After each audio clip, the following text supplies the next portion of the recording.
కూడి వచ్చిన పరిశుద్ధులైన వారికి, ప్రియులైన వారికి అందరికీ ప్రభునామమున వందనాలు తెలియజేస్తున్నామండి. పోయిన ప్రభు దినమున మనము పరిశుద్ధ అలంకృతులు అని కొన్ని సంగతులు నేర్చుకున్నాం. క్రైస్తవులు ధరించుకొనవలసిన వస్త్రములేంటివి అని మనం నేర్చుకుని ఉన్నాం. అయితే ఈ దినమున రక్షణ దేవుడు అనుగ్రహించే దీవెనై ఉంది అనే సందేశాన్ని మనం నేర్చుకుంటాం. రక్షణ దేవుడు అనుగ్రహించు దీవెన.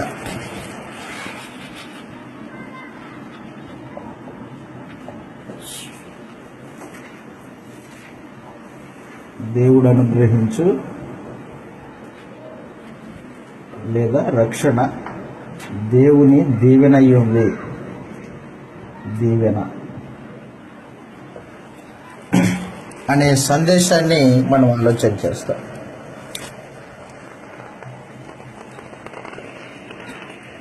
రక్షణ ప్రమాదంలో ఉన్న వారికి రక్షణ అవసరం. ప్రమాదంలో లేని వారికి రక్షణ అవసరం లేదు. యేసు ప్రభు ఈ లోకానికి ఎందుకోసం వచ్చాడు?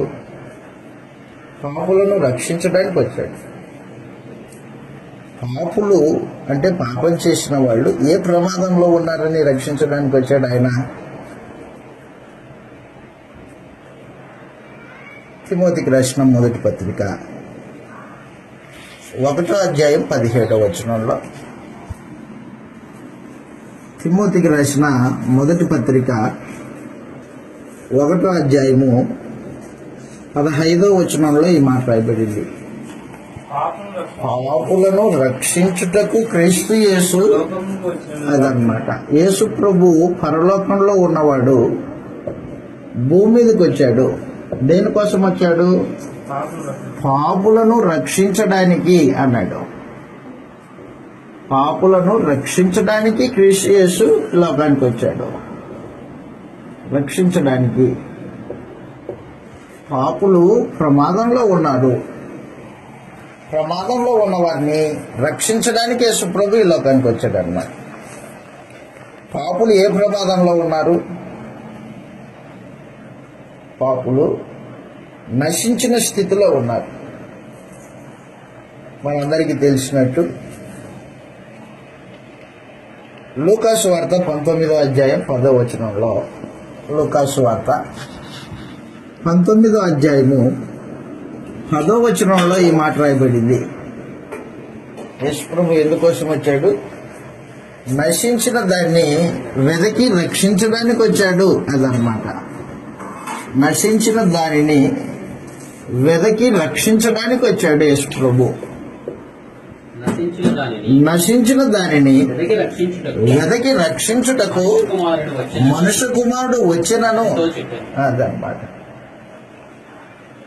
మానవ జాతి నశించిన స్థితిలో ఉన్నారు. ఒక ఆమె కూరగాయలు తెచ్చింది, ఇంట్లో పెట్టింది, మూతేసింది, దాన్ని పట్టించుకోవాలా. ఏమైపోయాయి? కూరగాయలు నశించిపోయాయి. అలాగున మానవ జాతి పాపం చేసి నశించిపోయారు. నశింపు అంటే అర్థం ఏంటంటే దేవుని దృష్టికి చచ్చిపోవడం. పాపం చేసిన వాడు చనిపోయిన వాని కింద లెక్క. ఎఫెసీ పత్రిక 2వ అధ్యాయం 1వ వచనంలో, ఎఫెసీ పత్రిక 2వ అధ్యాయం 1వ వచనంలో ఈ మాట రాయబడింది. మీ పాపముల చేతను అపరాధముల చేతను చచ్చిన వారై ఉండగా. అదనమాట. అపరాధముల చేతను పాపముల చేతను చచ్చిన వారు. అది నశింపు. పాపం చేసిన వాడు చనిపోయిన వాని కింద లెక్క. అపరాధముల చేతను పాపముల చేతను చచ్చినవాడు నశించినవాడు.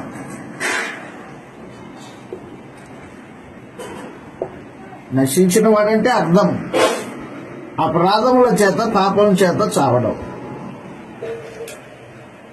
నశించిన వాడు అపరాధముల చేత పాపముల చేత చచ్చిపోయాడు. చనిపోవడము ఆత్మ సంబంధమైన చావు అన్నమాట. అది ఆత్మ సంబంధమైన చావు. బతికున్నారు కేవలం ప్రాణులు, జీవం లేదు ఆత్మకి. ఆత్మ సంబంధంగా చనిపోయారు మనుషులు. పాపం చేసిన ప్రతివాడు చనిపోయిన వాని కింద లెక్క. ఎవరి దృష్టికి? దేవుని దృష్టికి. యేసు ప్రభు చనిపోయిన వారిని బ్రతికించడానికి, రక్షించడానికి వచ్చాడు అన్నమాట. ఎప్పుడైతే పాపం చేశావో అప్పుడు దేవునికి శత్రువు అన్నమాట మనుషుడు. పాపం చేసిన వాడు దేవునికి శత్రువు. చదువుతాం ఇలాగ రాయబడింది. రోమీలకు రాసిన పత్రిక 5వ అధ్యాయము 10వ వచనంలో ఏమంటున్నాడంటే, ఏలయనగా శత్రువులమై ఉండగా అన్నాడు. ఎవరికి శత్రువులు? సాటి మనిషికి మరొక మనిషి శత్రువు అయితే ఇబ్బంది లేదు. మనుషులు దేవునికి శత్రువులయ్యారు. అదనమాట. దేవునితో శత్రుత్వమా? అబ్బో, చాలా ప్రమాదకరమైనది. సాటి మనిషితో శత్రుత్వం ఉంటే ఉండని, అది కొద్దిసేపే. కానీ మనుషులు దేవునితో శత్రుత్వం పెట్టుకోకూడదు. ఎప్పుడైతే పాపం చేశాడో దేవునికి శత్రువు అయ్యాడు. అంత మాత్రమే కాదు, దేవుని ఉగ్రత ఉంటుంది. దేవుని ఉగ్రత ఎఫెసీ పత్రిక 2వ అధ్యాయం 3వ వచనంలో, ఎఫెసీ పత్రిక 2వ అధ్యాయం 3వ వచనంలో ఈ మాట రాయబడింది. మనము శరీరము యొక్క, మనుషు యొక్క కోరికలు నెరవేర్చుకొనుచు కడమవారి వలె స్వభావ సిద్ధముగా దేవోగ్రతకు పాత్రులమై ఉంటిమి. అదిగో దేవోగ్రత, దేవుని కోపం అన్నమాట. అది దేవుని ఉగ్రత అంటే దేవుని కోపం. ఎవరి మీద ఉంది దేవుని కోపం? ఎవరైతే ఆత్మ సంబంధంగా చనిపోయాడో, ఎవరైతే దేవునికి శత్రువుగా ఉన్నాడో వాడి మీద దేవుని కోపం ఉంటుంది. నశించిన వాడు దేవోగ్రతకు పాత్రలై ఉన్నారు. వాడికి దేవుడు అంటే భయం లేదు. శరీరం యొక్క, మనుషు యొక్క కోరికలు నెరవేర్చుకోవడమే వారి గమ్యం. మమ్మల్ని సృజించిన ఒక ఆయన ఉన్నాడు. ఆయన కోసం బతకాలా అనే భావన లేకుండా బతికేవాళ్ళు అనమాట వాళ్ళు. అలాంటి వారి మీద దేవుని కోపం ఉంది. దేవుని కోసం ప్రతివాడు, భూమి మీద పుట్టిన ప్రతివాడు, వాడు ఎదిగే కొద్దీ లోకంలో పాపం చేసి దేవుని దృష్టికి చచ్చిన వాడై ఆత్మ సంబంధంగా దేవునికి శత్రువై దేవోగ్రతకు పాత్రులై ఉన్నారు మానవ జాతి. నశించిన స్థితిలో ఉన్నారు మానవ జాతి. పాపులు దేవుని ఉగ్రతకు పాత్రులుగా ఉన్నారన్నమాట. దేవుని ఉగ్రత అంటే ఏంటి? దేవుని ఉగ్రత అంటే దేవుని కోపము. దేవుని న్యాయమైన తీర్పులో నిలబడే పరిస్థితి అన్నమాట మానవ జాతి అంతటిది. రోమీలకు రాసిన పత్రిక 2వ అధ్యాయము 5వ వచనంలో ఈ మాట రాయబడింది చూడండి. దేవుని ఉగ్రత అంటే దేవుని న్యాయమైన తీర్పు బయలుపరచబడి దినము అని చెప్పేశాడు అనమాట. మనుషులు దేవుని ఉగ్రత కింద ఉండి మనసు మార్చుకోకుండా తమకు ఇష్టం వచ్చినట్టు బతుకుతూ ఉన్నవాళ్ళు. 5వ వచనంలో ఏముంది? నీ కాఠిన్యము, కఠినత్వం, మార్పు చెందని నీ హృదయమును అనుసరించి ఉగ్రత దినముందు, అదిగో ఉగ్రత అనగా దేవుని న్యాయమైన తీర్పు బయలుపరచబడి దినము. అది దేవుని న్యాయపు తీర్పు కింద ఉన్నారు మనుషులంతా. న్యాయపు తీర్పు. నశించిన మానవ జాతి, టోటల్ గా మనుషులంతా నశించిపోయారు. దేవుని ఉగ్రతకు పాత్రులై దేవుని న్యాయమైన తీర్పుకు లోనై ఉన్నారు మనుషులంతా. అప్పుడు యేసు ప్రభు పాపులను రక్షించడానికి వచ్చాడు. ఎక్కడి నుంచి రక్షిస్తాడు? నశించిన స్థితిలో నుండి రక్షిస్తాడు. దేవుని ఉగ్రత నుండి రక్షిస్తాడు. దేవునితో శత్రుత్వం నుండి రక్షిస్తాడు, దేవుని న్యాయమైన తీర్పు నుండి రక్షిస్తాడు. అది రక్షణ అంటే. ఒకడు దేవుని ఉగ్రత నుండి రక్షింపబడాలంటే తనకు తానుగా ఏమి చేసుకోలేని నిస్సహాయ స్థితిలో నిలిచి ఉంటాడు ప్రతివాడు. ఎందుకంటే పాపం చేసిన వాని ముఖమును దేవుడు చూడడు, పాపి యొక్క ప్రార్థన దేవుడు ఆలకించడు. కానీ మనుషులు ఏం చేస్తుంటారంటే పాపం చేస్తూనే ఉంటారు, దేవుడికి ప్రార్థన చేస్తూ ఉంటారు. దేవుడు అంగీకరించడు. పాపానికి శిక్ష విధింపబడితే అప్పుడు దేవుని చేత రక్షణ పొందడానికి అవకాశం ఉంటుంది. దేవుడు యేసు ప్రభువుని ఎందుకు ఈ లోకానికి పంపించాడంటే, ఇదిగో మానవ జాతి అంతా దేవోగ్రతకు పాత్రులై ఉంటే ఆ దేవుని న్యాయమైన తీర్పు మనుషుల మీద ముమ్మరంగా ఉంటే దా న్యాయపు తీర్పు నుండి విడిపించడానికి, రక్షించడానికి యేసు ప్రభువు లోకానికి వచ్చాడు. అయ్యా నేను పాపంలో ఉన్నా, నా పాపం తీసేయడానికి యేసు ప్రభుని లోకానికి పంపించు అని మనం అడగలేదు. ఏ మనుషుడిని అడగలా. అయ్యా నా పాపాల కొరకు యేసు ప్రభుని శిక్షకి సిలువై మనం అడగలేదు. యేసు ప్రభుని మృతులలో నుండి తిరిగి లేపు మనం అడగలేదు. కానీ దేవుడే కరుణా సంపన్నుడయ్యుండి మన పాపములకు ప్రాయశ్చిత్తము మనము చేసుకోలేని నిస్సహాయ స్థితిలో ఉన్నప్పుడు ఆయనే తన కృప మానవ జాతికి బయలుపరిచాడు అన్నమాట. ఆ బయలుపరచబడిన దేవుని కృప కల్వరి శిలువలో బయలుపరచబడింది. దేవుడి కృప బయలుపరచబడింది. మనకు మనం సహాయం చేసుకోలేని పరిస్థితుల్లో ఉన్నప్పుడు దేవుడు తనకు తాను సహాయం చేసుకోలేడు, కనీసం నేనైనా సహాయం చేస్తా అనే ఉద్దేశంతో దేవుడు ఏం చేశాడంటే మానవునికి కృప చూపించడానికి, సహాయం చేయడానికి ఆలోచన చేశాడు. ఎప్పుడు ఆలోచన చేశాడు తెలిసిన మీకు? జగత్తుకు పునాది వేయబడక మునిపే, భూమికి పునాదులు లేనప్పుడే మానవునికి కృప అనుగ్రహించాలని అనాదిలోనే సంకల్పించాడు అన్నమాట. ఆ సంకల్పం ప్రకారంగానే యేసు ప్రభువును భూమి మీదకి పంపించాడు. యోహాను సువార్త 3వ అధ్యాయం 16వ వచనంలో ఈ మాట రాయబడింది. యోహాను సువార్త 3వ అధ్యాయం 16వ వచనంలో తనకు తాను సహాయం చేసుకోలేని నిస్సహాయ స్థితిలో ఉన్న మానవ జాతికి దేవుడు తన ప్రేమను వెల్లడిపరిచాడు. ఇదిగో యోహాను సువార్త 3వ అధ్యాయం 16వ వచనంలో దేవుడు లోకమును ఎంతో ప్రేమించాడు. ఎంత ప్రేమించాడు? ఎంతో చెబుతున్నాడు. ఇప్పుడు కాగా ఆయన తన అద్వితీయ కుమారునిగా పుట్టిన వాడిని యందు విశ్వాసముంచు వాడిని, అదే అన్నమాట, నశింపక నిత్య జీవం పొందేటట్టు ఏర్పాటు చేశాడు. మనుషులు నశించిపోకూడదు, నా ఉగ్రతకి పాత్రలు కాకూడదు, నేను న్యాయమైన తీర్పు నుండి వాళ్ళు విడిపింపబడాలి అనే ఉద్దేశంతో దేవుడు ఏం చేశాడంటే లోకాన్ని ప్రేమించాడు. లోకమును ప్రేమించి తన అద్వితీయ కుమారునిగా పుట్టిన వాని యందు విశ్వాసముంచే ప్రతివాడు, అదనమాట, విశ్వాసముంచే ప్రతి వాణిని నశింపక నిత్య జీవం పొందినట్లు, నశింపక నిత్య జీవం, శాశ్వతము జీవించే జీవితం అన్నమాట. అది నశింపక నిత్య జీవం పొందినట్లు దేవుడు ఆయనను లోకంలోనికి పంపెను. ఎవరిని పంపారు? దేవుడు యేసు ప్రభువుని పంపాడు. యేసే వచ్చాడా? యేసే కాదు, దేవుడు పంపాడు యేసు ప్రభువుని. అది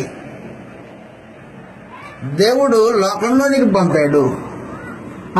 లోకమునకు తీర్పు తీర్చడానికి దేవుడు ఆయనని పంపలేదు, కానీ లోకం తీర్పులో నుండి విడిపింపబడడానికే యేసు ప్రభువుని పంపాడు అన్నమాట. కాబట్టి రక్షణ అంటే మనుషులు సరిగా అర్థం చేసుకోలేని పరిస్థితుల్లో ఉన్నారు ఈ రోజున. రక్షణ అంటే నీళ్ళలో మునిగితే రక్షణ అంటాడు, నీళ్ళలో 10 సార్లు మునుగు, రక్షణ ఉండదు. నీళ్ళలో మునగడానికి ముందు, బాప్తిస్మానికి ముందు దేవుడు ఏర్పాటు చేసిన రక్షణ అది ఏ రూపంలో అనుగ్రహింపబడుతుందో దాన్ని తెలుసుకోవాలి.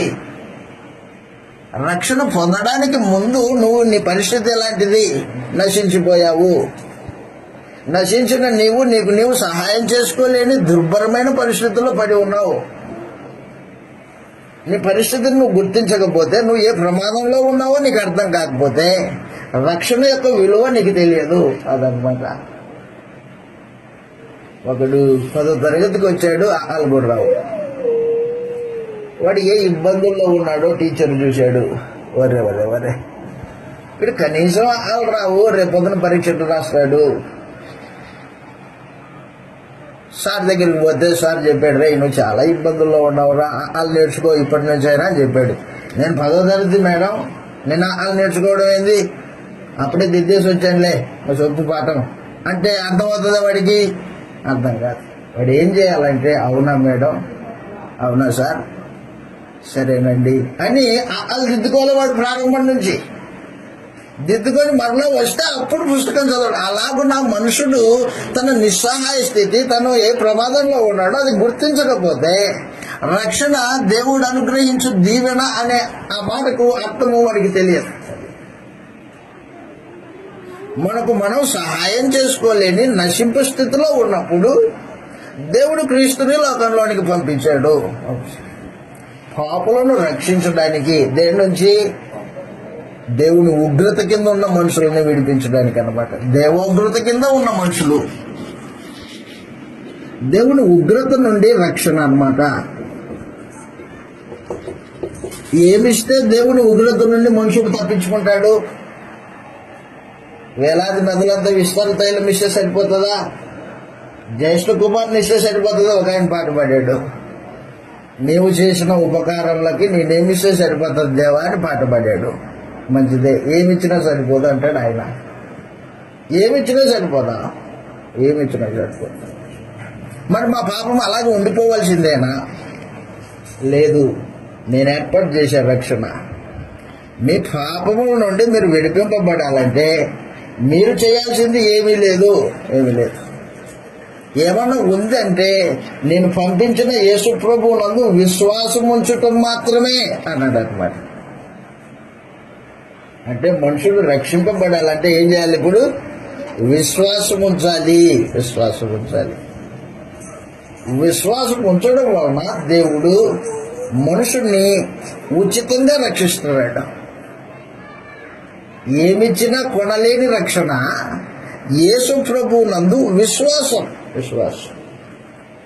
నా పాపముల కొరకు కృష్ణ ప్రభు చనిపోయాడు. దేవుని శక్తి చేత 3వ దినమున యేసు ప్రభు లేపబడ్డాడు. రాజు అయ్యున్నాడు యేసు, రాజ్యం ఏలుతున్నాడు.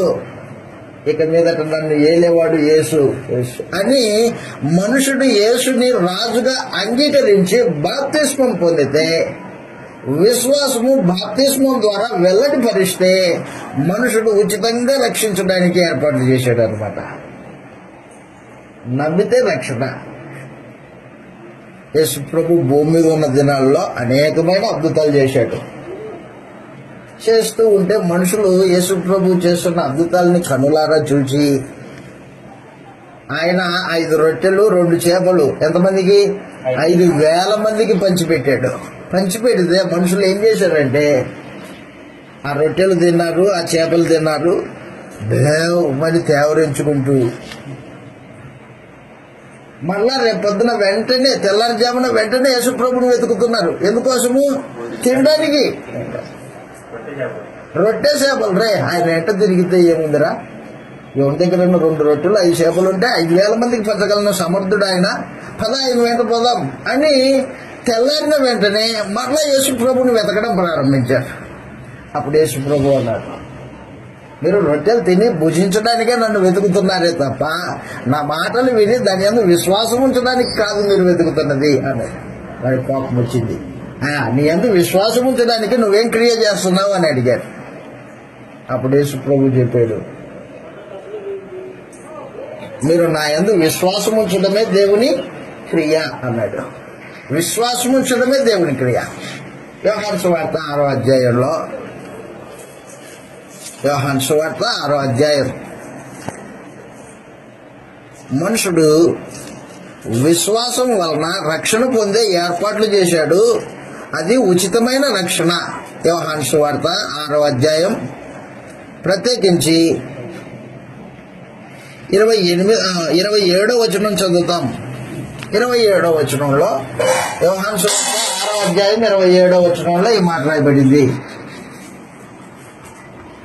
యోహాను సువార్త 6వ అధ్యాయం 27వ వచనంలో, క్షయమైన ఆహారం, అదిగో క్షయమైపోయే, నాశనం అయిపోయే ఆహారం కొరకు మీరు కష్టపడకూడదు గాని నిత్య జీవం కలగజేయు అక్షయమైన ఆహారం కొరకే అదనమాట. మనుష్య కుమారుడు దానిని మీకు ఇచ్చుటకును, ఇందుకే తండ్రి అయిన దేవుడు ఆయనకు ముద్ర వేసి ఉన్నాడని చెప్పాను. వారు దేవుని క్రియను జరిగించుటకు ఏమి చేయాలని ఆయన అడగగా యేసు చెప్తున్నాడు, అదనమాట, ఆయన పంపిన వాని యందు విశ్వాసం ఉంచటే దేవుని క్రియ. అది విశ్వాసం ఉంచితే చాలు. అది ఎవరి యందు విశ్వాసం ఉంచాలా? దేవుడు పంపిన యేసునందు విశ్వాసం ఉంచుట. అది కాబట్టి మనుషులు నిత్య జీవం పొందడానికి, దేవుని ఉగ్రత నుండి తప్పింపబడడానికి, దేవుని న్యాయమైన తీర్పుల నుండి బయటపడడానికి యేసు ప్రభు శిలువ మరణం నందు విశ్వాసం ఉంచాలా? విశ్వాసం ఉంచాలి. ఎవరు చూశారు యేసు ప్రభువుని? నిజంగా ఆయన వచ్చాడా? భూమి మీద బతికాడా? ఆయన నిజంగా తిరిగి లేచాడా అని మనుషులు వాదాలు పెట్టుకున్నారు. ఈ రోజున నమ్మేవాడు లేడు కానీ వాదం పెట్టుకొని వాదలాటలో ఒకరికొకడు నేను గొప్ప అంటే నేను గొప్ప అని మనుషులు యేసు ప్రభువు యొక్క విశ్వాసం, ఆయన శిలువ మరణాన్ని హేళన చేసి వెరితనంగా మాట్లాడుకునే పరిస్థితులు వచ్చాయి. అలాంటి పరిస్థితుల్లో మనుషుడు నమ్ముతాడా? అయితే నమ్మేవానికి రక్షణ ఇస్తా నేను అని దేవుడు ఏర్పాటు అనమాట. అది చదువుతాం. ఇలా రాయబడింది రోమీలకు రాసిన పత్రిక 10వ అధ్యాయం. రోమీలకు రాసిన పత్రిక 10వ అధ్యాయము 7వ వచనం నుండి చదువుతాం. ఇలా రాయబడింది. రోమీలకు రాసిన పత్రిక 10వ అధ్యాయం 7వ వచనంలో, నీ దేవుని నీతి ఇలాగ చెబుతూ ఉన్నది, ఎవడు, అదిగో బాగా గుర్తుపెట్టుకోండి, ఎవడు పరలోకానికి ఎక్కిపోయేను అనగా క్రీస్తును భూలోకానికి తీసుకురావడానికి, లేక ఎవడు అగాధంలోనికి దిగిపోవును అనగా క్రీస్తును మృతులలో నుండి లేపడానికి, పైకి తెచ్చడానికి నీ హృదయంలో అనుకోవద్దు, వాదం పెట్టుకోవద్దు. అదేమని చెప్పుచున్నదంటే, వాక్యం నీ యొద్దను, నీ నోటను, నీ హృదయమందు ఉన్నది, అది మేము ప్రకటించు విశ్వాసమే, విశ్వాస వాక్యమే. అదేంటంటే అదగో గుర్తుపెట్టుకో, యేసు ప్రభు అని. ప్రభు అంటే రాజు. యేసు ప్రభువు, ప్రభు అంటే రాజు, రాజు ఏలిక. యేసు ప్రభువని నేను నోటితో ఒప్పుకొని దేవుడు మృతులలో నుండి లేపనని హృదయమందు విశ్వసించి, అదిగో విశ్వాసం. యేసు ప్రభువని నోటితో ఒప్పుకొని, దేవుడు యేసుని మృతులలో నుండి లేపాడు. దేవుడు లేపాడు, యేసు ప్రభు లేయలే తనంతకి తానే. దేవుడు లేపాడు యేసుని. దేవుడు యేసును లేపి మృతులలో నుండి లేపనని నీ హృదయంలో విశ్వాసం. అదనమాట విశ్వాసం. ఎక్కడ ఉంచాలి మనుషులు? హృదయంలో. అది ఎప్పుడైతే యేసుని దేవుడు మృతులలో నుండి లేపాడని హృదయమందు విశ్వాసం ఉంచావో, అప్పుడు నీవు రక్షింపబడతావు. రక్షణ వచ్చింది విశ్వాసం వలన కలిగే రక్షణ అనమాట. అది ఏదో క్రియలు చేస్తే కాదు. ఒకడు క్రియల వలన మనుషుడు నీతిమంతుడు కాలేడు. దేవుడిచ్చిన వరం రక్షణ అనేది ఉచితంగా అనుగ్రహించాడు. దేన్ని బట్టి? విశ్వాసము ద్వారా, క్రీస్తు నందలి విశ్వాసము ద్వారా ఉచితమైన రక్షణ దయచేశాడు. అందుకేనేమో మనుషులు ఉచితంగా ఇచ్చాడని రక్షణను ఎటు పడితే ఎటు పాడు చేసుకునే మనుషులు. బాప్తిజం పొందాడు, అయిపోయిందా? అయిపోయింది, ఇంకా సంతోషం. ఆ రోజు అందరికీ భోజనాలు పెడతాడు, సహోదరులందరికీ ఇంట పిలిచి నేను రక్షింపబడ్డాను అంటాడు. మంచిదే. అయితే మరణం వరకు నమ్మకంగా ఉండాలి కదా, ఆ రక్షణను కాపాడుకోవాలి కదా. కానీ మనుషుడు ఏం చేస్తాడంటే మరుసటి రోజు ఒక 10 రోజులు గట్టిగా ఉంటాడు పాపం చేయకోకుండా.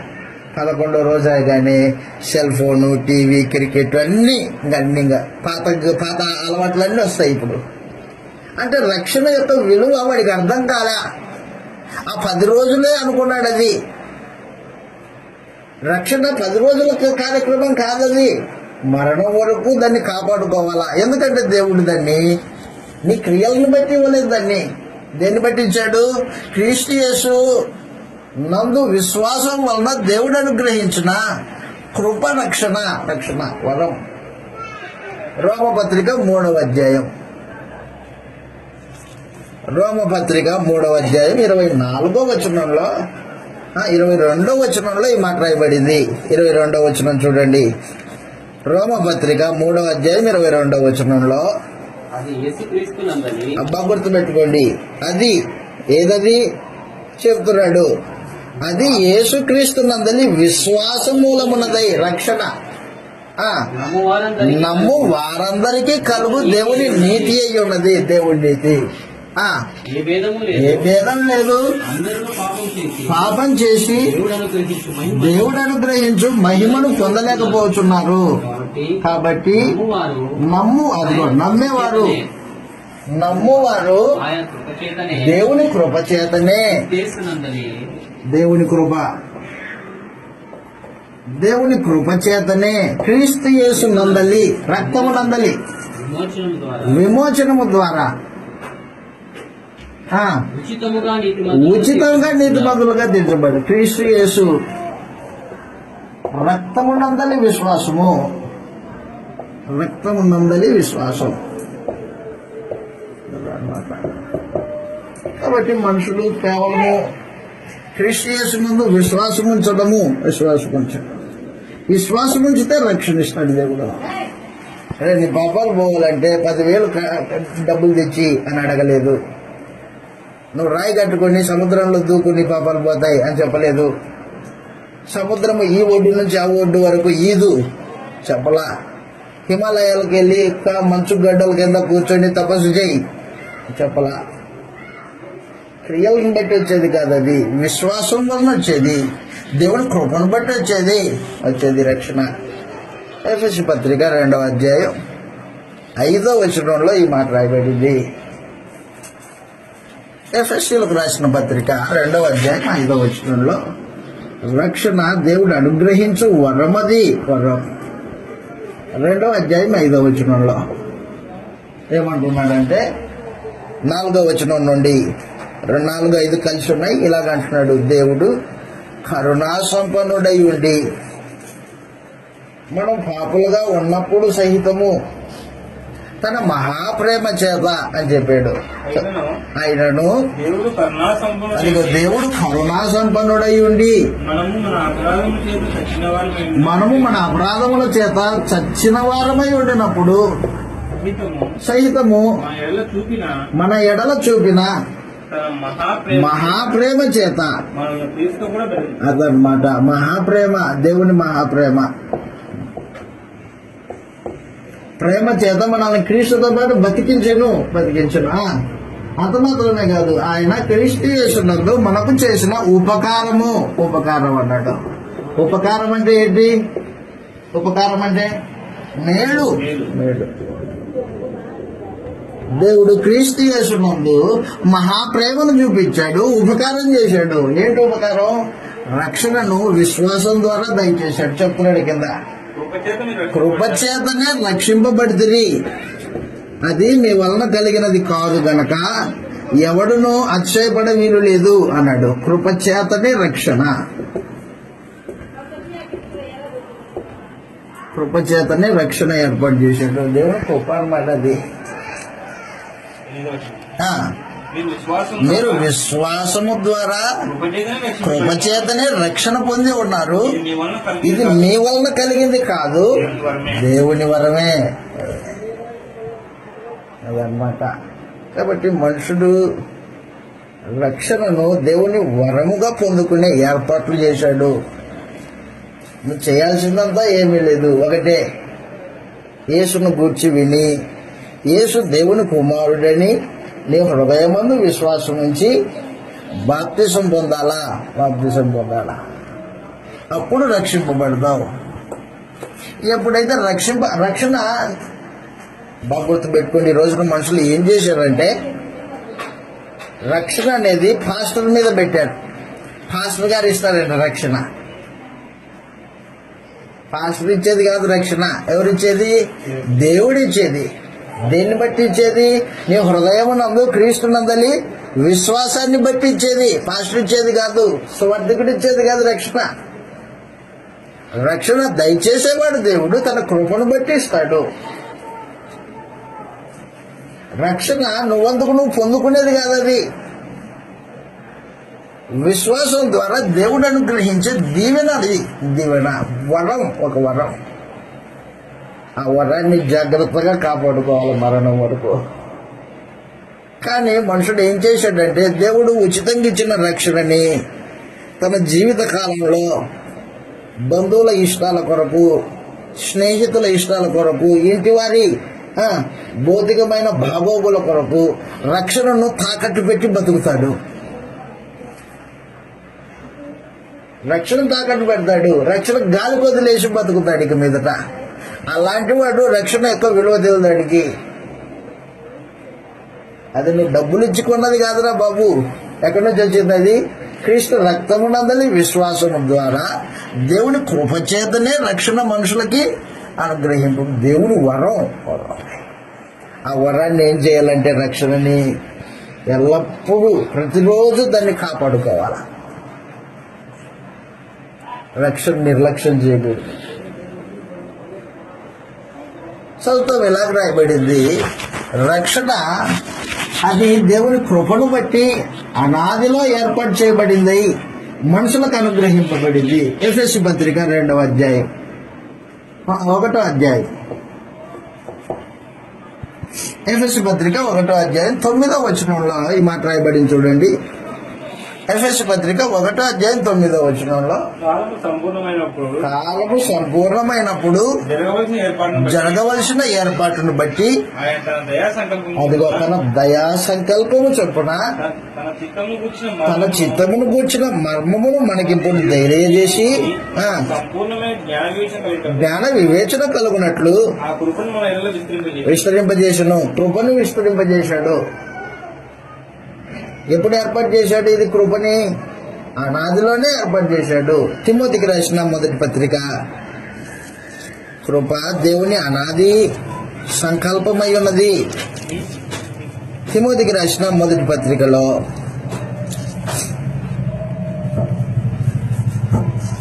క్షమించండి 2వ పత్రిక 1వ అధ్యాయం 9వ వచనం. తిమోతికి రాసిన 2వ పత్రిక 1వ అధ్యాయము 9, 10 వచనాలలో ఈ మాటలు రాయబడ్డాయి. పౌలు తిమోతికి చెబుతున్నాడు, అయినను శ్రీమంతుడకు దేవుడు 2వ తిమోతి 1వ అధ్యాయం. తిమోతికి రాసిన 2వ పత్రిక 1వ అధ్యాయం 9, 10 వచనాల్లో అదనమాట. అమాట అండర్లైన్ చేసుకో. మన క్రియలను బట్టి కాక తన స్వకీయ సంకల్పాన్ని బట్టి అనాది కాలములోనే, అనాది అంటే జగత్తు పునాది వేయబడక మునుపు అని అర్థం. అనాది కాలముననే క్రీస్తు యేసునందు మనకు అనుగ్రహింపబడిన క్రీస్తు యేసును మన రక్షకుని ప్రత్యక్షత వలన బయలుపరచబడినదనైనా తన కృపను బట్టి మనల్ని రక్షించి పరిశుద్ధమైన పిలుపుతో ఆయన మనల్ని పిలిచాడు. ఆ క్రీస్తు యేసు మరణాన్ని నిరర్ధకం చేసి జీవమును అక్షయతను వెలుగులోనికి తెచ్చి సువార్త వలన వెలుగు. మన క్రియలను బట్టి కాక, అది ఆ మాట అండర్లైన్ చేసుకోవాలి. మన క్రియలను బట్టి కాదు, దేవుడు తన స్వకీయ సంకల్పాన్ని బట్టియే అనాదిలోనే ఏర్పాటు చేసిన క్రీస్తు యేసును బట్టి, క్రీస్తు యేసు ద్వారా రక్షణ వచ్చింది. తీతుకు రాసిన పత్రిక 3వ అధ్యాయము 5వ వచనంలో 4-5 వచనాలలో ఈ మాట రాయబడింది. తీతుకు రాసిన పత్రిక 3వ అధ్యాయం 4-5 వచనాల్లో రక్షణ దేవుడు ఉచితంగా అనుగ్రహించాడు, క్రియలను బట్టి కాదు. మన రక్షకుడైన దేవుని దయయు మానవుల ఎడల ఆయనకున్న ప్రేమయు ప్రత్యక్షమైంది. ఎక్కడ ప్రత్యక్షమైంది? కల్వరి శిలువలో ప్రత్యక్షమైంది దేవుని ప్రేమ. మనం నీతిని అనుసరించి చేసిన క్రియల మూలంగా కాక తన కనికరం, దేవుని కనికరం చెప్పునని పునర్జన్మ సంబంధమైన స్నానం, బాప్తిస్మం ద్వారా దేవుడు మనల్ని పరిశుద్ధాత్మ మనకు నూతన స్వభావం కలగజేయడం ద్వారా రక్షించును. చెప్తున్నాడు. ఆ రక్షణ మనం ఆయన కృపములను నీతిమంతులంగా తీర్చబడి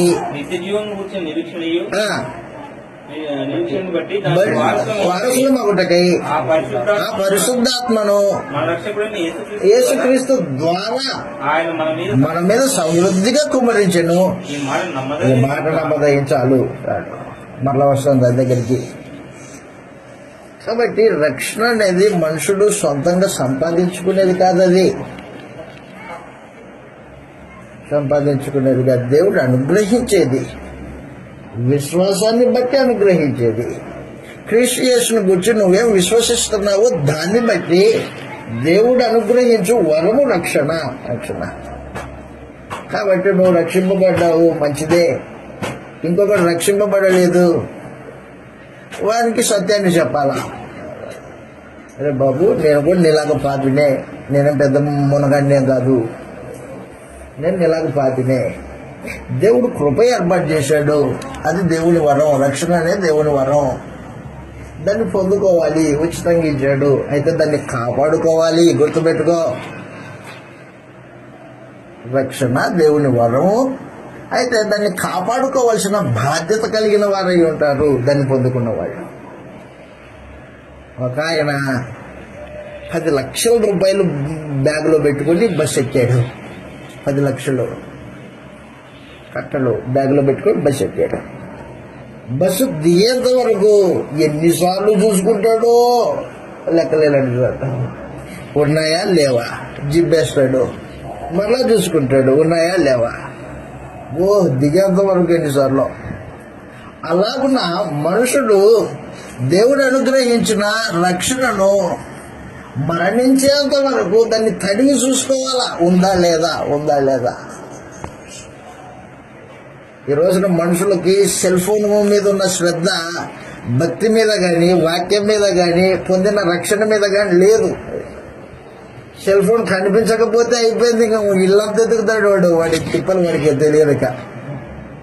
అయితే దేవుడు సెల్ ఫోన్ పోతే ఇంకోటి కొనుక్కోవచ్చు, 10,000 ఇస్తే ఇంకోటి వస్తుంది. కానీ రక్షణ అనేది 10,000 ఇస్తే కొనుక్కునేది కాదు, అది జీవితాన్ని ఇచ్చినా కొనుక్కోలేము. నీ జీవితం అంతా పనంగా పెట్టుకునేది కాదు అది. నీ ఆస్తి దేవుడికి తీసుకుంటాడా? అదే. అంటే రక్షణ మనుషుడు ఏం చేయాలంటే దాన్ని కాపాడుకోవాలి. జాగ్రత్తగా దాన్ని కాపాడుకోవాల్సిన బాధ్యత ఉంది మనుషుడికి. పోతే మరలా వచ్చేది కాదు అది. ఫిలిప్పీయులకు రాసిన పత్రిక 2వ అధ్యాయం 12వ వచనంలో మనుషుడు రక్షణను కాపాడుకోవాల్సిన బాధ్యత కలిగిన వాడై ఉంటాడు. ఫిలిప్పీయులకు రాసిన పత్రిక 2వ అధ్యాయం 12వ వచనంలో ఈ మాటలు రాయబడ్డాయి.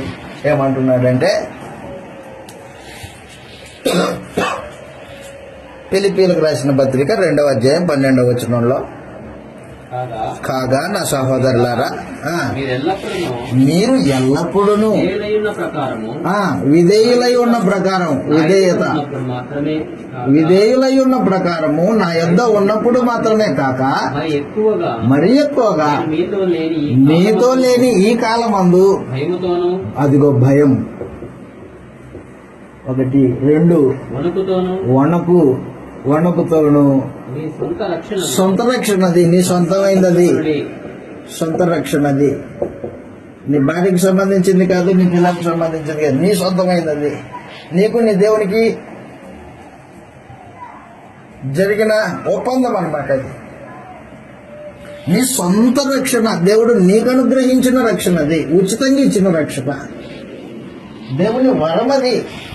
దాన్ని నువ్వేం చేయాలంటే భయముతోనూ వణుకుతోనూ నీ సొంత రక్షణను కాపాడుకోవాలి.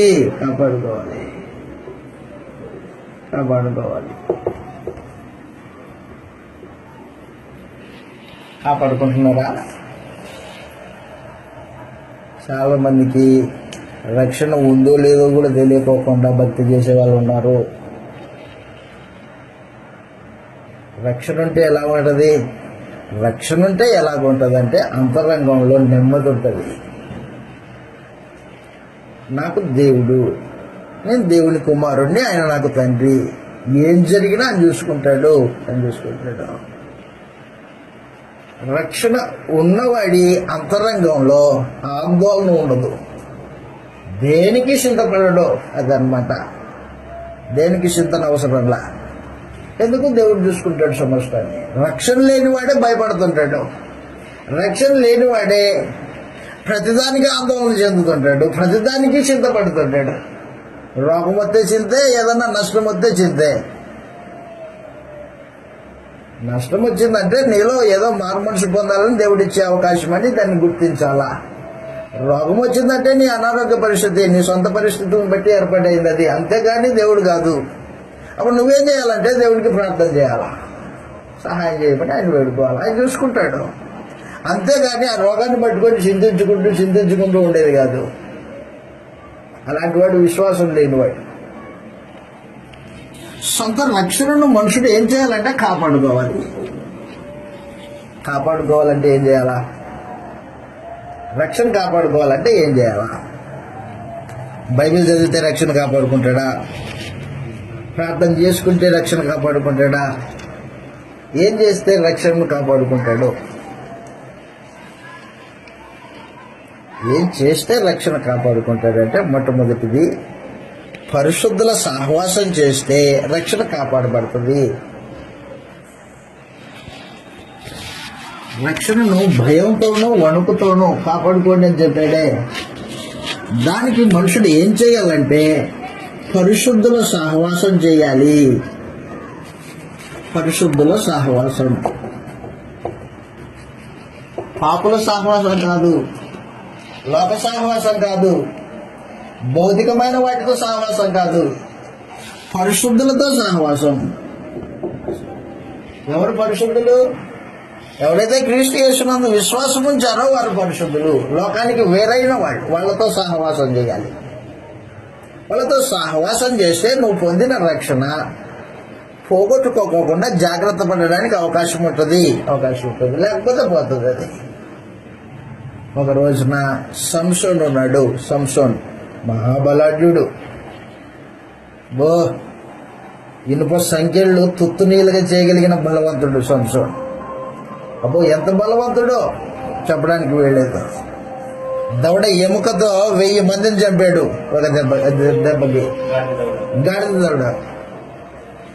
దవడతో ఎముక తీసుకొని 1000 మందిని చంపాడు. అలాంటి బలవంతుడు సంసోన్. అయితే దేవుడిచ్చిన ఆ బలాన్ని దేవుని ప్రజల రక్షణ కొరకు ఉపయోగించాలా. కానీ తాను ఏం చేశాడంటే డెలీల చేతిలో, వేశ్య చేతిలో పెట్టాడు బలాన్ని అంతా తీసుకెళ్ళి. ఫిలిస్తీన్ల సర్దారులు ఏం చేశారంటే డెలీల దగ్గరికి వెళ్ళి, అమ్మా సంసోన్ నీ దగ్గరికి వస్తాడు కదా, సంసోను నీ దగ్గరికి వచ్చినప్పుడు సంసోను బలం ఎక్కడ ఉంటుందో అడిగి కనుక్కో అమ్మా అని చెప్పేశారు. సంసోను బలం ఎక్కడ ఉంటుందో అడిగి కనుక్కోవడానికి ఆమె ఏం చేసిందంటే సంసోన్ని తొడ మీద పరుండ పెట్టుకొని తల నురుముతూ సంసోను నీ బలం ఎక్కడుంది చెప్పవా అని అడుగుతుంది. ఏం చేశాడు సంసోను?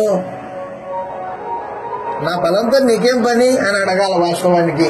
కానీ ఏం చేశాడంటే చెప్పాడు, నన్ను కాళ్ళతో కట్టేస్తే నేను లొంగిపోతా అని చెప్పేశాడు. కాళ్ళతో కట్టేస్తే లొంగిపోతా అని చెప్తానే ఫిలిష్తీయుల సర్దారులు వచ్చి సంసోన్ని తాళ్ళతో కట్టేశారు. కాళ్ళు నూలు పోగుని తెంపినట్టు తెంపేశాడు సంసోన్. ఫిలిష్తీయుల సర్దారు పట్టుకోవడానికి వచ్చారు, పారిపోయాడు అంటాడు. మరలా రెండోసారి ఢిల్లీలో ఏం చేసిందంటే, అదిగో నన్ను ఎగతాళి చేసావు నీవు, నీ బలం ఎక్కడుందో చెప్పు. నా బలము ఇనుప సంఖ్యలతో నన్ను కట్టేస్తే బలం పోతుంది అని చెప్పేసాడు. ఇనుప సంఖ్యలతో కట్టేశాడు. కట్టేస్తే తుక్తునీయలు చేశాడు, వాటిని తుమకలు చేసేసాడు. 2 సార్లు దెబ్బ తగిలింది కదా, ఎప్పుడైనా మేలుకోవాలి కదా సంసోను, మేలుకోలే. మరలా ఢిల్లీలో సహవాసం చేస్తున్నాడు, సాంగత్యం చేస్తున్నాడు. చేస్తే ఆమె మరలా తల నూరుకుంటూ సంసోను ఈ 2 సార్లు నన్ను ఎగతాళి చేసావు, ఈసారైనా చెప్పు నీ బలం ఎక్కడుందో. ఏం చేశాడంటే సంసోను తన బలము, అదిగో పుట్టినప్పటి నుండి నేను తల మీద మంగళ కత్తేయలేదు కాబట్టి తలను సేవ్ చేస్తే మొత్తం నా బలం పోతుందని చెప్పేశాడు. ఇక మీద చెప్పేశాడు. ఫిలిష్తీయుల సర్దార్లకి సందేశం ఇచ్చింది ఢిల్లీలా, బలం చెప్పేశాడు ఎక్కడుందో, వచ్చేయండి నీట్గా అని తొడ మీద బరువును పెట్టి నిద్రపోచ్చింది. ఫిలిష్తీయుల సర్దార్లు వచ్చి సేవ్ చేసేసారు, మొత్తం గుండు చేశారు. గుండు చేస్తే ఈదులించుకుంటున్నాడు. కట్టేశారు, తాళతో కట్టేశారు. కట్టేయడం మాత్రమే కాదు, కళ్ళు తోడేశారు. ఎవరివి? సంసోను కళ్ళు తోడేశారు. ఇదిలించుకుంటే ఏముంది, గుండు బొచ్చొద్ద పోయింది. అలాగనే మనుషుడు దేవుడు అనుగ్రహించిన వరాన్ని భౌతికమైన, లోక సంబంధమైన, శరీర సంబంధమైన వాటి కోసము సాంగత్యం చేసి పోగొట్టుకునే ప్రమాదం ఉంది. ఉచితంగా ఇచ్చిన రక్షణ పోగొట్టుకునే ప్రమాదం ఉంది. ఏ ప్రమాదం అది? శరీర ఇచ్చలు, కోరికలు. ఢిల్లీల మాయలో పడ్డాడు సంసోను, బలమంతా పోయింది. అదే పరిశుద్ధులతో సహవాసం అయితే దాన్ని కాపాడుకునేవాడే. కాబట్టి నీ సహవాసం ఎవరితో చేస్తున్నావు అనేది ప్రాముఖ్యమైన సమాచారం. ఎవరితో సాంగత్యం చేశాడు సంసోను? వేశ్యలతో సాంగత్యం చేశాడు. వేశ్యలతో నీకేం పని? నువ్వు న్యాయాధిపతివి కదా, దేవుడు న్యాయాధిపతిగా ఉండడానికి దేవుడు నేను నియమించాడు. నీకేం పని సంసోనా? కాబట్టి ప్రియులారా, పరిశుద్ధుల సహవాసం లేకపోతే మనుషుడు రక్షణను కోల్పోయే ప్రమాదం ఉంది, కోల్పోతాడు. రెండవ ఉదాహరణ హెబ్రీయులకు రాసిన పత్రిక 4వ అధ్యాయం 3వ వచనంలో ఇశ్రాయేలీయుల గురించి దేవుడు మాట్లాడుతున్నాడు. హెబ్రీ పత్రిక 4వ అధ్యాయం 3వ వచనంలో వారికి ప్రకటింపబడినట్లు మనకును సువార్త ప్రకటింపబడిను. 2వ వచనంలో వారు విశ్వాసం కలిగిన వారితో సహవాసం చేయలేదు, కలిసి ఉండలేదు, కాబట్టి వారు విన్న వాక్యము నిష్ప్రయోజనమైపోయింది అని చెప్పేశాడు. వాక్యం నిష్ప్రయోజనమైపోయింది. వారికి ఇశ్రాయేలీయులకి ప్రకటింపబడినట్లు మనకు సువార్త ప్రకటింపబడింది. వారు వినిన వారితో విశ్వాసం గలవారై, అదన్నమాట, వినిన వారితో, వాక్యాన్ని వినిన వారితో కలిసి ఉండలేదు. వాళ్ళు బయట ఉన్నారు, కలిసి లేరు. విన్న వాక్యం నిష్ప్రయోజనం అయిపోయింది. దేని గురించి మాట్లాడుతున్నాడు హెబ్రీ రచయిత? దేని గురించి మాట్లాడుతున్నాడంటే, ఒక రోజున మోషే అనే నాయకుడు ఇశ్రాయేలీయులు 12 గోత్రాలకి ఒక్కొక్క వ్యక్తిని తీసుకుని 12 గోత్రాలకి 12 మంది మనుషుల్ని ఏర్పాటు చేసి కనాను దేశాన్ని వేగు చూసి రమ్మని పంపించాడు. సంఖ్యాకాండం 13వ అధ్యాయంలో ఉంటుంది. కనాను దేశాన్ని వేగు చూడడానికి, ఆ దేశం ఎలాంటిదో, మంచి దేశమో కాదో, ఆ ప్రజలు ఎలాంటి వాళ్ళు ఒకసారి వెళ్ళి చూసిరండి అని 12 మందిని పంపించాడు మోషే. ఆ 12 మంది పోయి కలిసిపోయారు. వచ్చేటప్పుడు 2 గ్రూపులు అయి వచ్చారు. 10 మంది ఒక గ్రూపు, ఇద్దరు ఒక గ్రూపు. ఈ 10 మంది మోషే దగ్గరకు వచ్చి సమాచారం చెప్తున్నారు. ఏమని? అయా, ఆ కనానీయులు ఉన్నత దేవుళ్ళు, వారితో మనం పోరాడలేం. మన బలంతో మనం అంత బలం లేని వాళ్ళం, మనం వాళ్ళతో పోరాడలేం అని బలహీనమైన మాటలు, విశ్వాసం లేని మాటలు చెప్పారు ఈ 10 మంది. ఈ ఇద్దరున్నారే, కాలేబు, యెహోషువ, వీళ్ళిద్దరు ఏం చేశారంటే మోషే దగ్గరకు వచ్చి, అయా మనం వెళ్తాం, ఆ దేశాన్ని మనం స్వాధీనపరుచుకుంటాం, దేవుడు మనకు సహాయకుడు అని విశ్వాసం కలిగిన మాటలు మాట్లాడారు. ఈ 10 మంది ఏమో విశ్వాసం లేని మాటలు, దేవుని మీద ఆధారపడని మాటలు మాట్లాడారు. ఈ ఇద్దరు విశ్వాసం కలిగిన మాటలు మాట్లాడారు, విశ్వాసం గల మాటలు మాట్లాడారు. అయితే ఇశ్రాయేల్ ప్రజలంతా విశ్వాసం కలిగిన వారితో కలిసి ఉండకోకుండా ఇదిగో ఈ 10 మందితో ఏకీభవించారు. అందరూ ప్రజలంతా మోషే దగ్గరకు వచ్చి ఏడుస్తున్నారు. ఇప్పుడు ఏమయ్యా, ఐగుప్తులో నుండి మమ్మల్ని చంపడానికైనా తీసుకొచ్చాము ఇంత దూరం, పదా మనలో ఒకరిని నాయకుడిని ఏర్పరచుకొని ఐగుప్తుకి వెళ్ళిపోదాం పదండి అని మనుషులు ఏడ్చి వీళ్ళతో కలిసిపోయారు. వాళ్ళందరినీ సముదాయించి కాలేబు, యెహోషువ విశ్వాసం కలిగిన మాటలు మాట్లాడాడు. దేవుడు సర్వశక్తిమంతుడు, ఆయన సమస్తం చేయగలిగిన వాడు. మనం వెళ్దాం కనాను దేశానికి, దేవుడు మనకు సహాయకుడు, యుద్ధం చేసేవాడు ఆయన అని విశ్వాసం మాటలు చెప్తే ఒక్కటి ఏకీభవించాల వీళ్ళతో. అందరూ వీళ్ళతోనే ఏకీభవించారు. అలా కూడా ఈ రోజున నీ సహవాసము విశ్వాసం కలిగిన వారితోనా, లోకస్తులతోనా? అది నేను అంటుంది.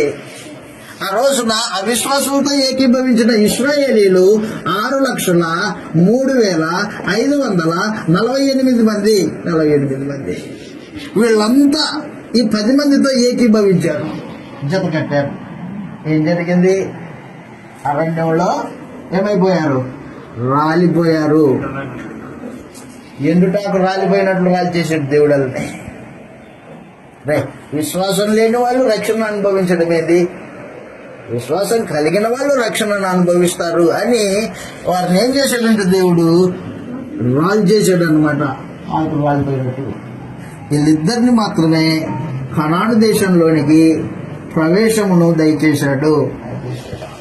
ఈ రోజున మనము పరిశుద్ధులతో సహవాసం చేస్తే మనకు పరలోకము నిశ్చయం. లోకస్తులతో సహవాసం చేస్తే నువ్వు పొందిన రక్షణ నీకు నిర్లక్ష్యం చేసుకొని పాడు చేసుకుంటావు.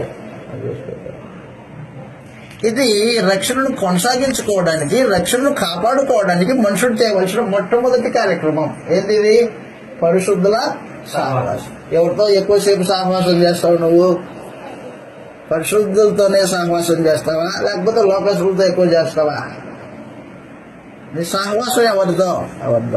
దాన్ని బట్టి నీ రక్షణ ఉంటుందో ఊడిపోతుందో అనేది ఆధారపడి ఉంటుంది. కాబట్టి రక్షణను కాపాడుకునేవాడు ఏం చేస్తాడంటే పరిశుద్ధులతో సహవాసం చేస్తాడు. అపోస్తలుడైన పౌలు తిమోతికి ఉత్తరం రాశాడు. ఉత్తరం రాస్తూ ఏం తెలియజేశాడంటే, తిమోతి యవనస్తుడా, నీకు యవనేచ్ఛలు ఉంటాయి నాకు తెలుసు. ఈ యవనేచ్ఛల నుండి నువ్వు తప్పిపోవాలంటే, యవనేచ్ఛల నుండి నువ్వు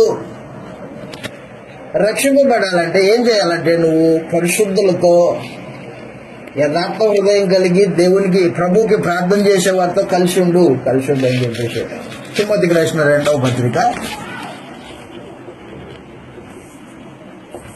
2వ అధ్యాయము, తిమోతికి రాసిన 2వ పత్రిక 2వ అధ్యాయము 22వ వచనంలో ఈ మాట రాయబడింది. 22వ వచనంలో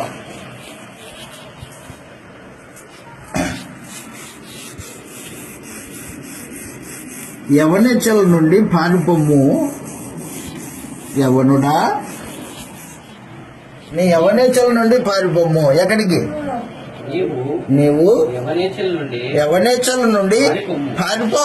పవిత్ర హృదయులై అదిగో పవిత్ర హృదయం కలిగిన వారై ప్రభువునకు ప్రార్థన చేయవారు, ప్రార్థన చేసేవాళ్ళు కాదు, పవిత్ర హృదయం కలిగి ప్రార్థన చేసేవాళ్ళు. వాళ్ళ దగ్గరికి వెళ్ళు నువ్వు. నీతిని, విశ్వాసాన్ని, ప్రేమను, సమాధానమును వెంటాడము. అదనమాట. ఎవరినెచ్చలు ఉంటాయి, ఎవరిని తీసేసుకోవాలంటే నువ్వేం చేయాలంటే యథార్థ హృదయం కలిగి ప్రార్థన చేసే వారి దగ్గరికి వెళ్ళు. వారితో పాటు నీతిని వెంటాడు, విశ్వాసం కలిగి ఉండు, ప్రేమ కలిగి ఉండు. వారితో పాటు పరిశుద్ధుల సహవాసం చెయ్యి. అదనమాట. 2, దేవుడు అనుగ్రహించిన రక్షణను కాపాడుకోవడానికి మనుషుడు ఏం చెయ్యాలంటే జ్ఞానేంద్రియాలని సాధకం చెయ్యాలి. జ్ఞానేంద్రియాలని సాధకం చేయాలి.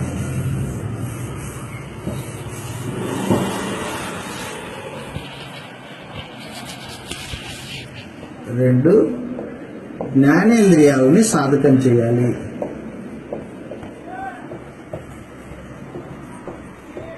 ఏంటివి జ్ఞానేంద్రియాలు? జ్ఞానేంద్రియాలు ఏంటివి? కళ్ళు, 2 కళ్ళు, నాలుక, చెవులు, ముక్కు, చర్మం. ఇవి జ్ఞానేంద్రియాలు, భౌతికంగా జ్ఞానేంద్రియాలు. అయితే ఆత్మ సంబంధమైన జ్ఞానేంద్రియాలు కూడా ఉన్నాయి. ఆ జ్ఞానేంద్రియాల్లో ముక్కు పనికిరాదు. ఆత్మ సంబంధమైన జ్ఞానేంద్రియాల్లో నీ కళ్ళు జాగ్రత్తగా చూసుకోవాలి. కళ్ళు మోహపు చూపు లేనివై ఉండాలి. మోహపు చూపు లేని కన్నులై ఉండాలా. పాపము కన్నుల్లో కలిగిన వాళ్ళు ఉంటారు కొంతమంది. ఎక్కడుంది పాపం? కళ్ళల్లో ఉంది. కళ్ళల్లో మోహపు చూపు చూస్తుంటాడు. వ్యభిచారిని చూసి ఆశించే కన్నులు కలిగిన వాడు. వ్యభిచారిని చూసి ఆశించే కన్నులు, చెడిపోయిన కన్ను, దుర్మార్గుడాడు. అలాంటి వాడు కన్నుల్లో పాపం ఉంది. జ్ఞానేంద్రియాన్ని సాధకం చేయలా. అప్పుడు వాడు అలాంటి వాడు ఏం చేయాలంటే యేసు ప్రభు చెప్పాడు, అరే నీ కన్ను నిన్ను అభ్యంతర పరిశుద్ధాన్ని తీసేయి అన్నాడు. తీసేయండి అంటే దాని అర్థము తీసేయమని కాదు, అది చేసే ఆ చెడ్డ క్రియను మాన్పించడానికో అదనమాట. బిడ్డ కుడి చేత అన్నం తినాలి కానీ ఎడమ చేత తింటున్నాడు. తల్లి పక్కనే కూర్చోంది బెత్తం తీసుకొని, ఎడం చేయి పెట్టినప్పుడల్లా ఒకటి ఇస్తుంది. అప్పుడు వాడు ఏం చేశాడంటే ఇంకా దెబ్బలు తినలేక కుడి చేతులు తినడం అలవాటు చేసుకున్నాడు. అలాగున నీ కన్ను అపవిత్రం కాకోకుండా దాన్ని ఏం చేయాలా? సాధకం చేయాలన్నమాట. దానికి దెబ్బలేయాలా, లోపరుచుకోవాలా, స్వాధీనపరుచుకోవాలా. లేకపోతే ఏం చేస్తుంది? నీ కన్ను చెడిపోయింది అయితే నీ దేహం అంతా చెడిపోతుంది. నీ దేహం చెడిపోతే నీ పవిత్ర భక్తి, నీ విశ్వాసము పనికిరానివై ఉంటాయి. అదనమాట. కాబట్టి ఒక క్రైస్తవుడు రక్షణ పొందినవాడు, దేవుని వరమును పొందినవాడు ఏం చేయాలంటే కళ్ళు అపవిత్రం కాకుండా చూసుకోవాలి. యోబు 10 మంది బిడ్డలు కలిగినవాడు. 10 మంది బిడ్డలు యోబుకి. అలాంటి వాడు ఏం చేసుకున్నాడంటే తన కంటితో నిబంధన చేసుకున్నాడట. కన్యకను నేను ఎలాగూ చూపుతాను, కన్యకను నేను ఎలా చూస్తాను. ఒకవేళ నేను కన్యకను చెడు అభిప్రాయంతో చూస్తే నా భార్య ఇంకొకని దగ్గర తిరగలి విసురును గాక అంటున్నాడు. ఇంకొకరికి సేవ చేస్తుంది నా భార్య, నేను ఒక ఆమెని మోహపు చూస్తే అన్నాడు. కాబట్టి యోబు ఆ రోజున ఏం చేశాడంటే నిబంధన చేసుకున్నాడు. కన్నా జాగ్రత్త, పాపం చూడకూడదు, ఆశించకూడదు వేరొక భార్యని. ఆ రీతిగా ఆలోచన చేశాడు. ఆ దినాల్లోనే కన్ను అపవిత్రం కాకోకుండా జాగ్రత్త పడ్డాడు. ఈ రోజున క్రైస్తవుడు అది జాగ్రత్త పడవలసిన అవసరం ఉంది. మార్కు సువార్త 9వ అధ్యాయం 47వ వచనంలో యేసు ప్రభు ఇలాగ తెలియజేస్తూ ఉన్నాడు, నీ కన్ను నిన్ను అభ్యంతరపరిచిన ఎడల దాన్ని తీసి పారేయ్. 2 కన్నులు కలిగి నరకంలో వెళ్ళుట కంటే ఒంటి కన్ను కలిగిన వాడై జీవంలో ప్రవేశించటం మేలు అని చెప్పేశాడు అనమాట. కన్ను జాగ్రత్త, నువ్వేం చూస్తున్నావో జాగ్రత్త, ఏం ఆలోచన చేస్తున్నావో జాగ్రత్త. నీ కన్ను నిన్ను అభ్యంతరపరిచేలా ఆ, దాన్ని తీసి పారవేయి. నేను తీసి పారేయ్. 2 కన్నులు కలిగిన నువ్వు 2 కన్నులు కలిగి నరకంలో పోవుట కంటే ఒంటి కన్ను గలవాడవై దేవుని రాజ్యంలో ప్రవేశించడం ఏది మేలు నీకు? అభ్యంతరపరిచే కన్ను కంటే ఆ అభ్యంతరం తొలగించుకొని నిత్య జీవాన్ని పొందడం మేలు అని చెప్పేశాడు అనమాట. ఆ తర్వాత జ్ఞానేంద్రియాలలో నాలుక ఏం మాట్లాడుతున్నావో జాగ్రత్త. నువ్వు మాట్లాడే ప్రతిదానికి రేపొద్దున లెక్క చెప్పాలా. నాలుకను స్వాధీనపరుచుకోవాలా. మనుషుడు ఏం చేస్తాడంటే ఒక్కొక్కసారి అదుపు తప్పి మాట్లాడుతుంటాడు, ఏం మాట్లాడుతున్నాడో తెలియదు, కోపంతో మాట్లాడుతుంటాడు. కోపంతో మాట్లాడిన ప్రతిదానికి రేపొద్దున లెక్క చెప్పాలా. ఈరోజున అనేక మంది నాలుకను స్వాధీనపరచుకోలేని దుర్మార్గమైన పరిస్థితుల్లో ఉన్నారు. నాలుక స్వాధీనంలో ఉండదు వాళ్ళకి. పాపం వచ్చిందేగా వాడంత బూత్ మాటలు ఎవడు మాట్లాడు అన్నట్టు. అయితే ఒక క్రైస్తవుడు ఏం చేయాలంటే నాలుకను స్వాధీనపరచుకోవాలి, లోపరుచుకోవాలి.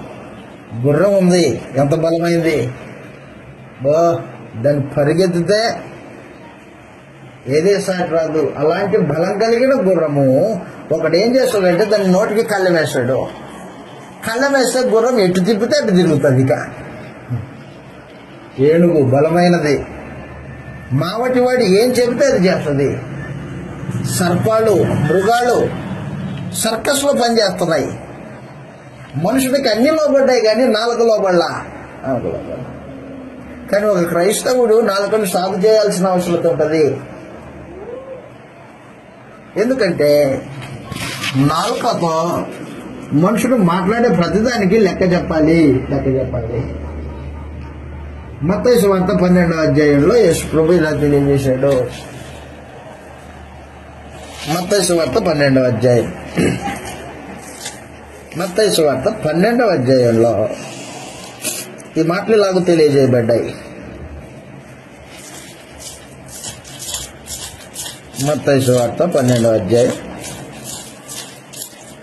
మాట్లాడు ప్రతి మాటకు లెక్క చెప్పాలి అని చెప్పి 36వ వచనం, నేను మీతో చెప్పున్నదేమనగా మనుషులు పలుకు వ్యర్థమైన ప్రతి మాటను గూర్చి విమర్శన దినమున లెక్క చెప్పవలసి ఉన్నది. అదిగో విమర్శ దినం ఉంది తీర్పులో. నువ్వేం మాట్లాడుతున్నావో, ఏం ఆలోచిస్తున్నావో అవన్నీ లెక్క చెప్పాలా. నీ మాటలను బట్టి నీతిమంతుడు అని తీర్పు నొందుతావు, అపరాధి అని. అదిగో అపరాధివో నీతిమంతుడు నీ మాటలను బట్టి తెలిసిపోతుంది అని చెప్పేసాడు. యాకోబు గారు రాసిన పత్రిక 3వ అధ్యాయము, యాకోబు గారు రాసిన పత్రిక 3వ అధ్యాయం,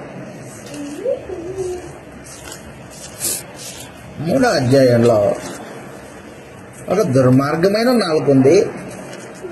ఎంత దుర్మార్గమైన నాలుక అంటే అది కొద్దిసేపు ఆశీర్వచనాలు పలుకుతుంది, మరి కొద్దిసేపు శాపవచనాలు పలుకుతుంది. కొద్దిసేపు దేవునికి స్తుతిస్తుంది, మరి కొద్దిసేపు మనుషుల్ని శపిస్తుంది. దుర్మార్గమైన నాలుక అది. చదువుతాం యాకోబు గారు రాసిన పత్రిక 3వ అధ్యాయంలో, 3వ అధ్యాయం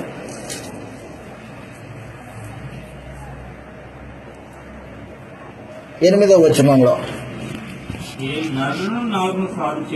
ఏ నరుడు నాలుకను సాగు చేసుకోలేడు, అది మరణకరమైన విషముతో నిన్నది. అదిగో ఏది విషము? పాము విషయం కంటే నాలుక విషయం చాలా ప్రమాదం. అది నిరర్గలమైన దుష్టత్వమే. దీనితో తండ్రి అయిన ప్రభువును స్తుతిస్తున్నావు. అదో ఈ నాలుకతోనే దేవుణ్ణి స్తుతిస్తావు, పాట పాడావు. దీనితోనే దేవుని పోలికగా పుట్టిన మనుషులు శపించావు. అది దేవుణ్ణి స్తుతించావు ఈ నాలుకతోనే. పక్కనున్న సహోదరుణ్ణి, నరుణ్ణి నువ్వు శపించావు. ఒక నోటి నుండి ఒక నోటి నుండి ఆశీర్వచనమును శాపవచనము శాపవచనమును బయలువెళ్ళును. బయలువెళ్ళును. నా సహోదరులారా, నా సహోదరులారా, ఇలా ఉండకూడదు. ఇలా ఉండకూడదు అన్నమాట. ప్రమాదం. అలాగుంటే ప్రమాదం. ఆ, నీటి బుగ్గలో నీటి బుగ్గ ఒకటి బుగ్గబడింది. ఆ బుగ్గలో ఒక జల నుండి తీయని నీరును చేదు నీరును ఊరునా. నా నా సహోదరులారా, సహోదరులారా, అంజూరపు చెట్టున అంజూరపు చెట్టున ఒలివ పండ్లైన ఒలీవ పండ్లైనను ద్రాక్ష తీయను ఆ, అంజూరపు పండ్లైన కాయన కాయున అటువలనే అటువలనే ఉప్పు నీళ్ళలో నుండి తీయని నీరు ఊరునా. ద్రాక్షవల్లి, అంజూరపు చెట్టు అది వేరే, ఇది వేరే. అంజూరపు చెట్టు వేరే, ఒలివ చెట్టు వేరే. అంజూరపు చెట్టుకు ఒలివ కాయలు కాస్తాయా? కాయవు. అలాగున దేవుణ్ణి స్తుతించే నాలుగా నరుణ్ణి శపిస్తుందా? కానీ మన మధ్యలో జరుగుతుంది. జరగకూడదు అంటున్నాడు అనమాట. అలా ఉండకూడదు. కాబట్టి దేవుడు అనుగ్రహించిన రక్షణను నువ్వు కొనసాగించేటప్పుడు నీ నాలుకను స్వాధీనం చేసుకోవాలి. పొరపాటు అయిపోతుంది. కోపమును అదుపులో పెట్టుకోవాలి. కోపం లేనివాడంటే ఎవడుంటాడు? ప్రతివానికి కోపం ఉంటుంది. అయితే కోపము దుర్నీతి కార్యక్రమాలను బట్టి కోపం వస్తే మంచిదే. నిర్నిమిత్తముగా అంటే ఏ కారణం లేకుండా కోపడితే అది రేపొద్దున తీర్పులో నిలబడే పరిస్థితి. నిర్నిమిత్తంగా ఎవడి మీద కోపడకూడదు. కారణాన్ని బట్టి కోపడాలి. అయితే ఆ కారణము కోపపడేదే కాదా అని చూసుకోవాలి. అది కూడా మరలా. కాబట్టి మనుషులు ఏం చేయాలంటే నాలుకను స్వాధీనపరుచుకోవాలా. ఆ తర్వాత చెవులు స్వాధీనం పరుచుకోవాలా. చెవులు ఏది పడితే అది వినడానికి కాదు దేవుడు చెవులు ఇచ్చింది. ఏది పడితే అది వినడానికి కాదు. ఏది వినాలి? మంచి వినాలి. దేవుని సందేశాన్ని వినాలి. దైవ వాక్కును వినాలి. కానీ కొంతమంది ఏం చేశారంటే దురద చెవులు కలిగిన వాళ్ళు, వాళ్ళకి చెడు మాటలంటేనే ఇష్టం. వాళ్ళకి రే నువ్వు పాపం చేస్తున్నావు అని చెప్పేటోడు వాళ్ళకి ఇష్టం ఉండదు. నీ పాపాన్ని మానుకోకపోతే దేవుడు శిక్షిస్తాడు అని చెప్పి మంచి వాక్యాన్ని చెప్పేవాడు వాళ్ళకి ఇష్టం ఉండదు. ఏం కాదులే దేవుడు క్షమిస్తాడులే, ఇలా తీయని మాట చెప్పాలా. అలాంటి వాళ్ళు ఇష్టం. ఇదిగో నీ రోగం పోయాలంటే ఈ నూనె రాసుకో అని చెప్పేటోడు కావాలి వాళ్ళకి. నూనె రాసుకున్నా రాసుకోకపోయినా దేవుని కృపను బట్టి రోగం ఉంటుంది, ఊడిపోతుంది. దేవుని కృప అయితే ఉంటుంది, లేకపోతే ఊడిపోతుంది అని చెప్పాలా. కానీ ఈ రోజున మనుషులు మాయ మనుషులు. యశ్ప్రభు నమ్ముకో నీకు ఉద్యోగం వస్తుంది, యశ్ప్రభు నమ్ముకో ఫలాంది వస్తుంది, బలాంది వస్తుంది. ఇలా మాయ మాటలు చెప్పి మనుషుల్ని నీళ్ళలో ముంచి నీకు రక్షణ వచ్చింది పో అంటాడు. అలా రాదు రక్షణ ఉన్నది. ఆరోగ్యకరమైన బోధ వినాలి. తిమోతికి రాసిన 2వ పత్రిక, క్షమించండి, 1వ పత్రిక 4వ అధ్యాయంలో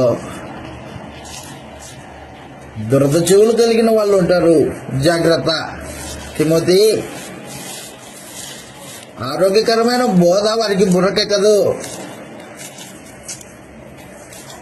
తిమోతికి రాసిన 1వ పత్రిక 4వ అధ్యాయము,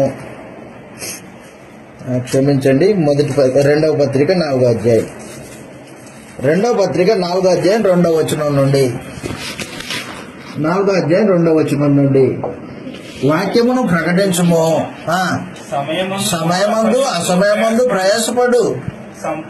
సంపూర్ణమైన దీర్ఘశాంతముతో ఉపదేశించుచు, అదిగో ఖండించు, గద్దించు, బుద్ధి చెప్పు. ఎందుకంటే జనులు హితబోధను సహించేవాళ్ళు కాదు. హితబోధ అంటే ఆరోగ్యకరమైన బోధ. అదిగో దురద చెవులు కలిగిన వారై స్వకీయ దురాశలకు అనుకూలమైన బోధకులను తమ కోసం పోగు చేసుకుంటారు. అనుకూలమైన బోధకులను పోగు చేసుకుంటారు మనుషులు పాడైపోవడానికి, నాశనం అవడానికి. కాబట్టి దిగు జాగ్రత్త. దురద చెవులు ఉండకూడదు. ఆరోగ్యకరమైన బోధ నీ చెవికి వినబడాలి. అది నేరుగా మనుషులకు వెళ్ళి నీ ప్రవర్తనలో నుంచి మార్పు తీసుకొని రావాలి. నిన్ను గద్దించేదై ఉండాలి, నిన్ను బుజ్జగించేది కాదు అది. ఏమన్నా చెయ్యి, ఆదివారం వచ్చి రొట్టె ముక్క తీసుకొని పో అంటాడు. ఏమన్నా చెయ్యంట, ఆదివారం రొట్టె ముక్క తీసుకొని పోవాలంట. ఎవరు చెప్పాడు? కాబట్టి మనుషులు ఏం చేస్తున్నారంటే జ్ఞానేంద్రియాలని సాధకం చేయాల్సిన అవసరం ఉంది, కానీ దాన్ని పట్టించుకోకుండా భక్తి జ్ఞానేంద్రియాలే సాధకం లేదు నీ దగ్గర. భక్తి నీకు పనికి వస్తుందా? నీకు ప్రయోజనకరంగా ఉంటుందా? అది ఉండదు. కాబట్టి మనుషులు ఏం చేయాలంటే రక్షణ కొనసాగించేవాడు జ్ఞానేంద్రియాలని సాధకం చేయాలి. తర్వాత చర్మం, కాళ్ళు, చేతులు, దేన్ని పడితే దాన్ని ముట్టుకోవడానికి, దేన్ని పడితే దాన్ని జరిగించడానికి నీ అవయవాలు పనిచేయకూడదు. నీది కాని వస్తువుని ముట్టుకోకూడదు, అది నీది కాదు. చెడ్డ వస్తువుల్ని తాకూడదు, పరాయి స్త్రీని ముట్టకూడదు, గుర్తుపెట్టుకో. కాబట్టి అవయవాలని స్వాధీనపరుచుకోవాలి క్రైస్తవుడు. జ్ఞానేంద్రియాలు, కళ్ళు మోహపు చూపు లేనివై, నాలుక ఆశీర్వచనం మాత్రమే, దేవుని స్తుతించే నాలుక అయి ఉండాలా. ఆ తర్వాత చర్మం అంటే చెవులు దేవుడి సందేశమును హితబోధను మాత్రమే వినడానికి ఉపయోగించాలా. వాస్తవానికి దొరుకు చెవులు ఉండకూడదు. ఆ తర్వాత చెప్పాడు చర్మం, కాళ్ళు, చేతులు. మార్కు సువార్త 9వ అధ్యాయము 45వ వచనం నుండి చెప్తూ వచ్చాడు ప్రభు. నీ చెయ్యి నిన్ను అభ్యంతరపరిస్తే దాన్ని నరికేయి అన్నాడు అనమాట. నీ కాళ్ళు నిన్ను అభ్యంతరపరిస్తే నరికేయి అన్నాడు. దేన్ని బట్టి దీన్ని తాకకూడదు చేతులతో. కాబట్టి మనుషులు రక్షణ కొనసాగించేవాటి ఏం చేయాలంటే జ్ఞానేంద్రియాలని సాధకం చేయాలి. రెండవది 3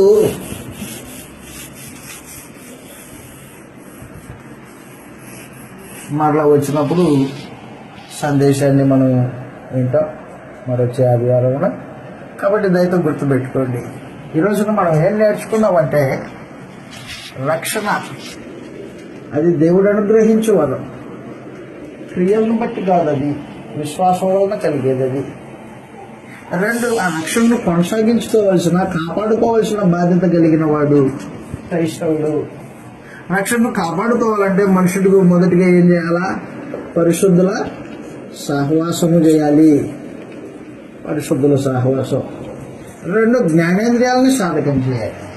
మరలా ప్రభు దినం వచ్చినప్పుడు దేవుని చిత్తమైతే మరి కొన్ని సంగతులు మాట్లాడుకుంటాం. ఇంతటితో ఈ సందేశాన్ని ముగించేస్తున్నాను. మీ అందరికీ వందనాలు.